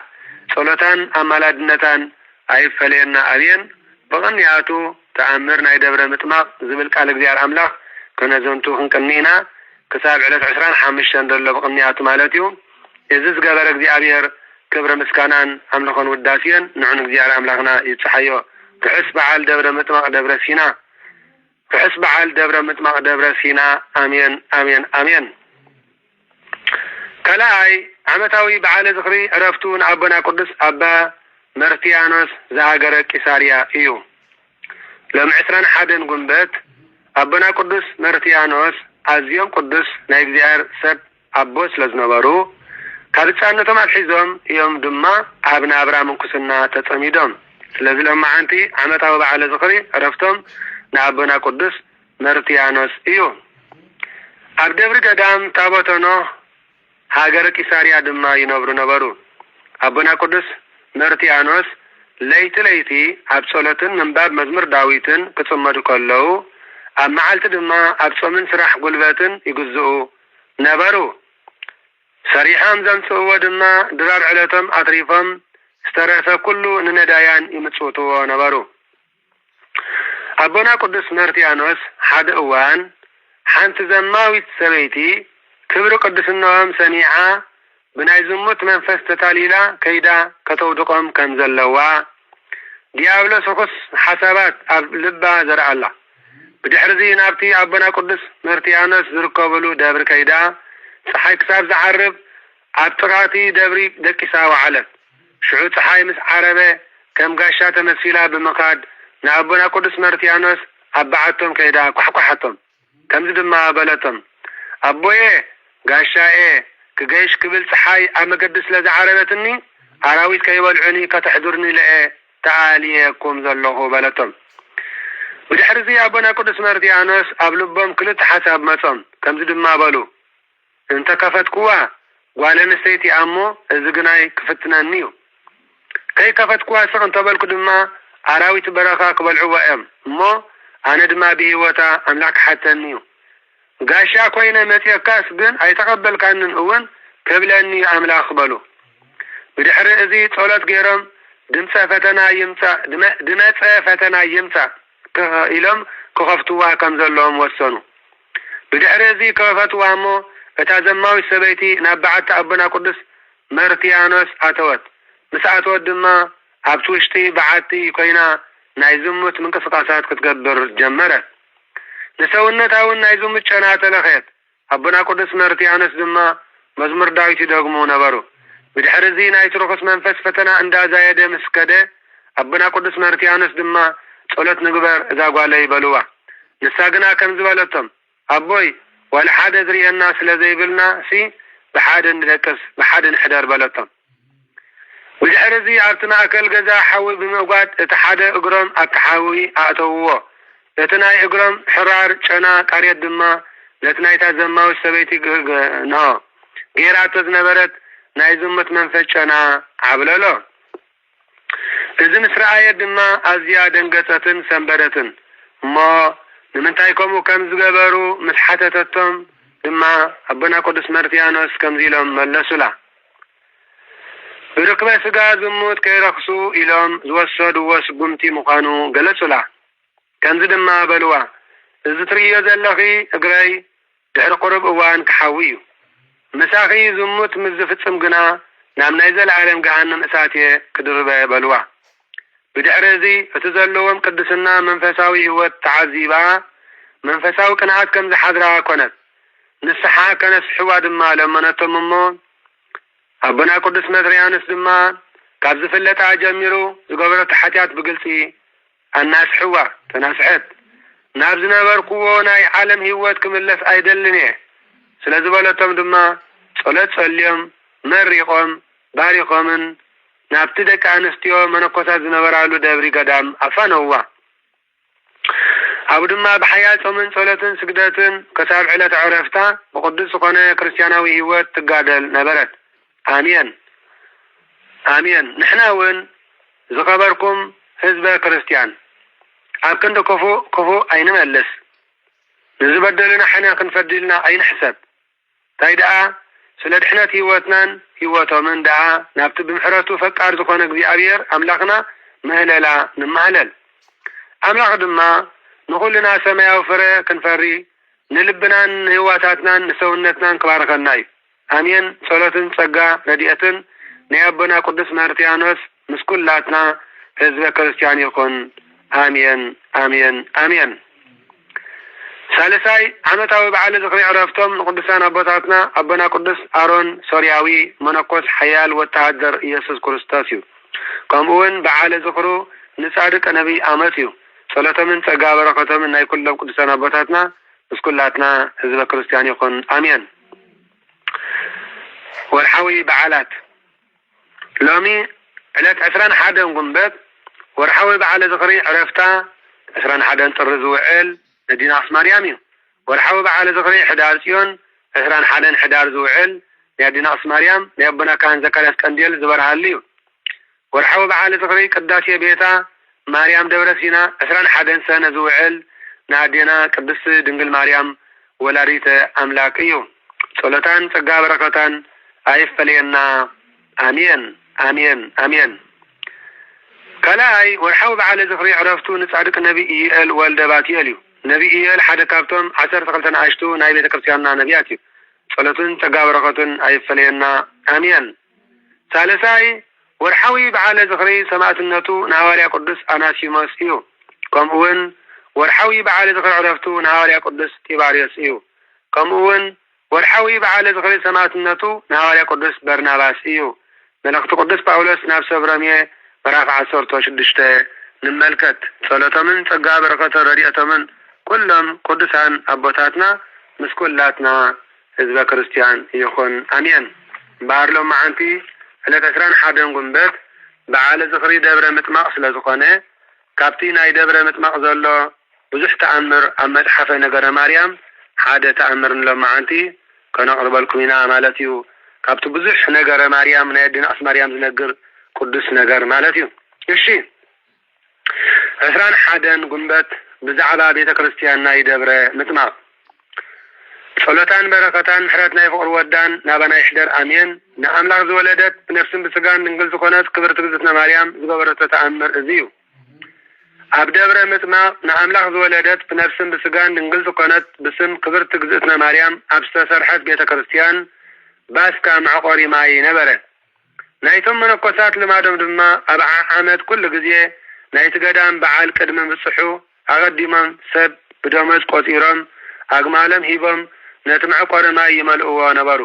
እቲ ማይ ድማ ካብቲ ገዳም ርሑቕ ነበረ እሞ ሓደ ዓመት ናይቲ ገዳም በዓል ምስ ቀረቡ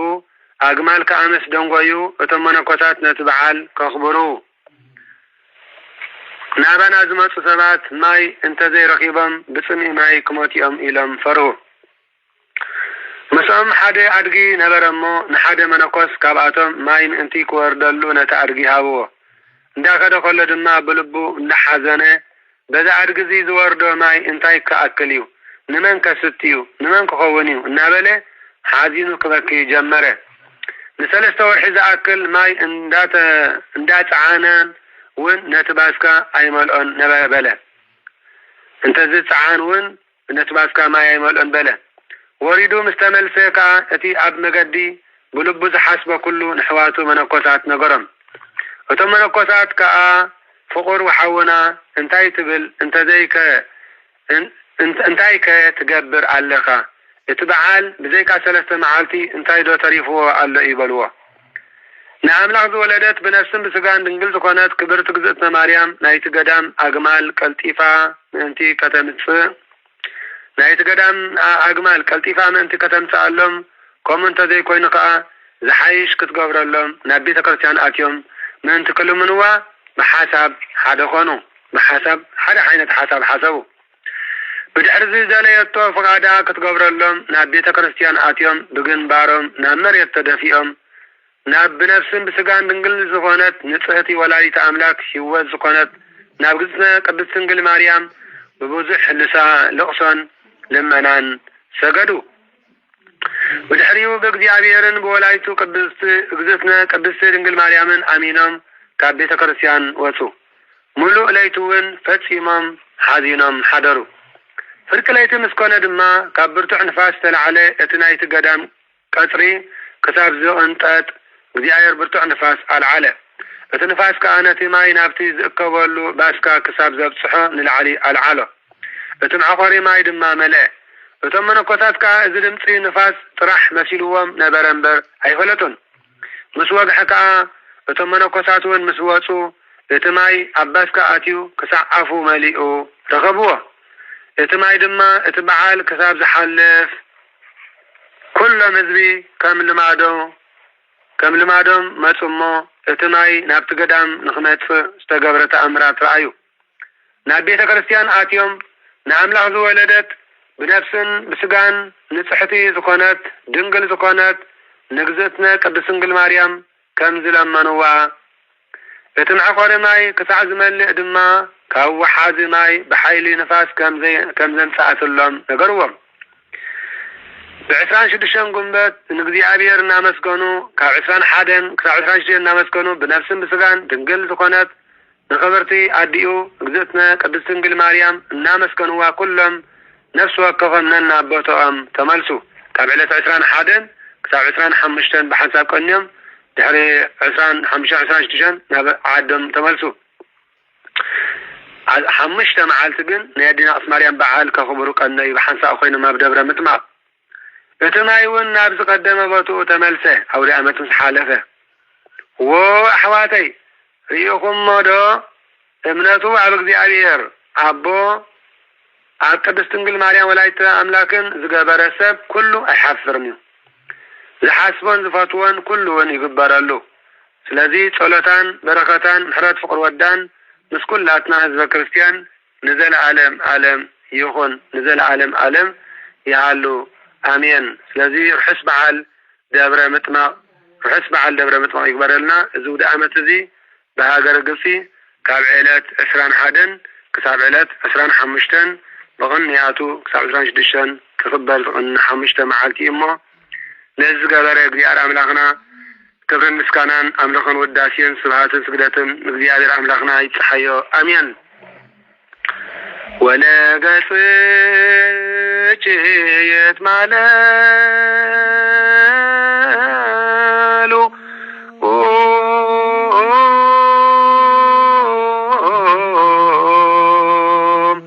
ኩሎ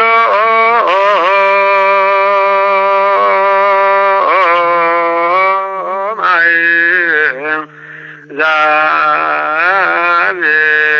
ኡላነ ምድረ ኩሎ ክብራ ለወለተ ንጉሥ አሴቦን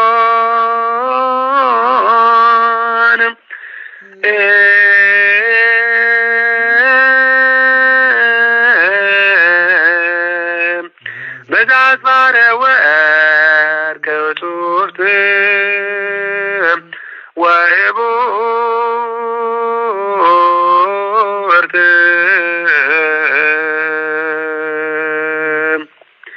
እግዚአብሔር አምላክና ስለቲ ቅዱስ ቃሉ ዝኸበረን ተመስገነን ይኹን ኩሎም ናብቲ እግዝእትነ ማርያም ወላዲተ አምላክ ዘላቶ ንጎይታ ሓቂፋ ዘላተሉ ክምህለሊኦም ኩሎም አሕዛብ ገጸ በረከት ሒዞም ክመፅኦም ኩሎም አሕዛብ ክብርና እግዝእትነ ማርያም ከስተውዕልዮም كلهم هزبي تلاتنا سيحهم كبرن قدسنان نصحنا سغان نصحنا نفسن دنجلنا بكل مريم دنجل مريم ولايت املاك امالاديت لا كل سماعيت نها نابغيتا متعرقيت ما تتفتعري مال التفطران مخانا كامنيهم داغمي تسماي مخانا تلاكي تغدي ابير مخانا مرحت منقص سمات مخانا كامنيهم يزبلنا زلمو كل كبره كل بركته جزتنا مريم نعانا ندكا ررتل لنا مخانا إذ نقرمه حساو دامت يقبر لنا حساو دامت بزي أمالادنا دنقل مريم عالم دحنة يبلان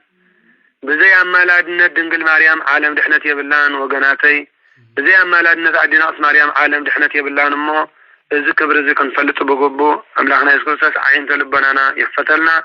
عين تلبنانا يخفتلنا أمين يقضيهم عارنا قصص حماماتنا ينحرلنا مدينة عالم يقضيهم عارنا كريستوس أسراتنا يفتح لنا مدينة عالم يقضيهم عارنا كريستوس زعرفوا أبطاتنا أديتاتنا أم منقصة سمات أبحق في أبرهان صعي يعقوب يوارسلنا قضي أبير يقضيهم عارنا كريستوس قياشنا قضي أبير من قدم يقنع عالم بسلام يملسلنا مدينة عالم ككابتي زوافرون زعتون بكل نقر دي أبير سلام تقدس قالوا زخبرا زتمسكنا يخون أمين سلا كل نقر أبونا ذا السماء وولو فسكدوس أحد أملاك أمين عين تجابيه ربطاتي كهنات أحوات أحودي أقونات كم من كل خاتكم عزيزة لهم كريستيان قدسان أبطات قدسان أديتات كمون بأربعان بسمانيا ستموكم الساعات نزي قال زي أبزي أمسينا يزلنا نتي صدت كابل بزمن شوهتا سلزقوني قرات راح زقل سوى سلزي كوني متمسط قلبي بمنفسه وحساب بنصح لنا ناب أملاخنا أن نستر له مستط علينا أن نرخبرلن سلزقوني أبزي معبرة سعيد مطاهم كل خاتكم كمي ويلكم يا أمير المسكن ቅዱስ እግዚአብሔር አምላክና ዝኸበረ ንስመስገነን ይኹን ስለዚ ቃል እግዚአብሔር ጸሎትን أمسيهم ما يخم من نسخل يلن نفس تريف زلو صلاة يمهرني مقلاتنا ندي أبير أملاخنا بحلنا زلنا فقري بصلاة ندي أبير دما تقبلوا صلاتنا كلهم هلالنا تقبلنا بصلاة زخون حلنا نسفسف مهاري أملاكي مهارنا تسهلي أملاكي سهلنا بركة أجزينا إيسوس كريستوس بركة رديئة مبرهاني كفلنا بأبير أملاك بركة كلهم قدساني ملائكة كفلنا زنا مرت البركة يوردلنا سلامي هبنا فقر سلام يوردلنا سدتنا سدت بيتنا مرحانينا إيسوس كريستوس يقبرلنا بأبير أملاك قدس بأبير أملاكنا أمن العالم دما سلام محرتنا وردلنا الجنكن أمكران نزلوا هزبنا بذا ساعات زيا زبلا زي بلوم أفقد قرن أصحيتان نزلوا حسنات بيت مأسرتن بحرورون بالسفالة لين مكران نزلوا هزبنا أبكناتنا بحسم مكران نزلوا زيادير أملاخنا محرتك أوردلنا قدس زيادير أملاخنا حموماني فوصلنا زيادير حيواني كبلنا قدس زيادير أملاخنا زعرفوا أبطاتنا أحواتنا اندما أكبرتيو أماتيو بركة آب تسفى مريم زيارة سلاسي هايلة جورجس قبر آب قبر مسكال محارن آب برهان مسكال تسفى مريم ولد باولوس ولد آبيل عقبا مريم كبر آب زميكائيل تسفى قبريل قبر مسكال ولد سولومون چدان مريم ولد تچدان قبر سلاسي بركة آب عقبا ميكائيل قبر مريم ولد جورجس تسفى سلاسي قبر تنسعي أبرها سيون فرميكائيل ولد موسى محرة آب ولد يوحنس ولد تهيوت حرقوين زأمانيل تسفى سلاسي ولد ميكائيل كلهم كرساسان سماعتات مدرعة أزيد بس أبراهام نساءكم يأيكم نمبرلنا جارير أبتر هو جنة وهبتر نسفى رفسي ولد جارير أملاخ أو نزو السمايات نبال أو نزو السمايات ويكون فقادك كما بسماي كما عبا مدرسي ساينا زللتنا أبن يأكل لنا أبساينا أدقائنا كمنا نهدب إذا أبس لنا تابعنا نزيغ وستمان سبق الله دمنا وعلى أنهم كل أكوي اسم زياك كريت منجست هاي وصفات قبل عالم عالم آمين بسلام قدس قبل الملاك أوزتنا مريم سلام لك بنقل بلنا بنقل سكاتش مجزية بتصابات سلام لك بركت أنتي مانست وبرك فريكر سيتشي تفسير الستي ومريم التتقى زيادة مثلتشي سالي وتسلي مرتب أنتي أنا حرفك ولتشي يسكت استاذ كما يسر لنا هتاوينا تماثلنا بتشي آمين يفتح ويسرق زينا وأملاكنا ودعنينا إيسوس كريستوس كان لك كان سرع سول لولو كسر دوران كان ساعة تامس أبنا حوريات أبنا كانت أعيد كنا سائر بسانات أبنا كائمات كل فتحان ونسعنا بأفعال من فقد توفي برهان أجزيو مهارنا كريستوس مرأسة تخلت أجزيو مهارنا كريستوس مهارنا كريستوس مهارنا كريستوس مهارنا كريستوس مهارنا كريستوس مهارنا كريستوس مهارنا كريستوس مهارنا كريستوس مهارنا كريستوس مهارنا كريستوس مهارنا كريستوس على فترته وزي ما سقبته كن ولا من قصص سمعت بأن تجزتنا مريم كم هون والعصر تخل تجزين بأن تجزنا مريم مهارنا كريستوس بأن تجزنا مريم مهارنا كريستوس بأن تجزنا مريم مهارنا كريستوس بأن تجزنا مريم مهارنا كريستوس بأن تجزنا مريم مهارنا كريستوس بأن تجزنا مريم مهارنا كريستوس بأن تجزنا مريم مهارنا كريستوس بأن تجزنا مريم مهارنا كريستوس بأن تجزنا مريم كريستوس بأن تجزنا مريم كريستوس بأن تجزنا مريم مهارنا كريستوس بأن تجزنا مريم مهارنا كريستوس بأن تجزنا مريم كريستوس بأن تجزنا مريم كريستوس يسوس كريستوس هاتيات وهاتيات لك يا حتياتنا يريد لنا يا لا نقوم بركتي بيد الرسول بولس يدرون لك زي تام مسرحاتيات زيادة كما أثرت حتيات يفتحكم حضرنا إلى برو أدمت أنني هبكم يفتبلوهم نزل كريستيان كلهم سريات وسار تفاتعوا يفتبلوهم الشيء زيادة كما أثرت حتيات يفتحكم كذي ذل الشجر دما مع تقللوا محرتي وردنا زيادة آمين زيارة أملاحنا نايت سبحان نقول سباتي بلنا زيارة أملاحنا مسكنا آمين زيارة أملاحنا مسكنا بصحبة روح آمين كورانا عند እግዚአብሔር አቦታት ካህናት ላይካነ ምስጢር ሐዋርያት ዲያቆናት አቦታት አዴታት መናስያት ሕፃናት ሰላም እግዚአብሔር አምላክ ምስኩላትና ደቂ ማህበር ትንሣኤ ይኹን አላህ ዘጀመረና አጀሚሩን ዘፈጸመና ልዑል ባህር እግዚአብሔር አምላክ ናይ ብጽሐ ከውን ምስጋና ለምኩል ጊዜን ንዘል ዓለም ዓለም አሜን بغنياتو علت 10 جميرو 10 21 22 23 24 25 بغنياتو دبر مطمق تبعيل صوا ذكرنا نا كلاتنا مصواتنا እንዳውደቅና عقمنا ድማ እንዳተማለልና ማየ ጸሎት ክንሕጸብ كلنا ማየ ጸሎት ክንሕጸብ እግዚአብሔር አምላክ ቅዱስ ፍቃድ ይኹን ቃል ኪዳን አትይላ አይጎይታ በደብረ መጥማቅ በሃገር ግብጽ ኣብ ግዜ ስደታ ንስማርያ ወላይት አምላክ ካብ ዕለት 21 ክሳብ 25 ን5 መዓልቲ ዝኣክል እዚ ቅነዚ ዝተባረኸን ተቀደሰን ቅነይሞ ህዝበ ክርስቲያን ኩላትና ካብ ኣምላኽ ሰላም ምሕረት ጥዕና ንለምን ሓደራኹም እግዚአብሔር ምስጋና ጽሓዮ አንጊህና ንተስእ አንጊህና ንንቃሕ አንጊህና ንበራበር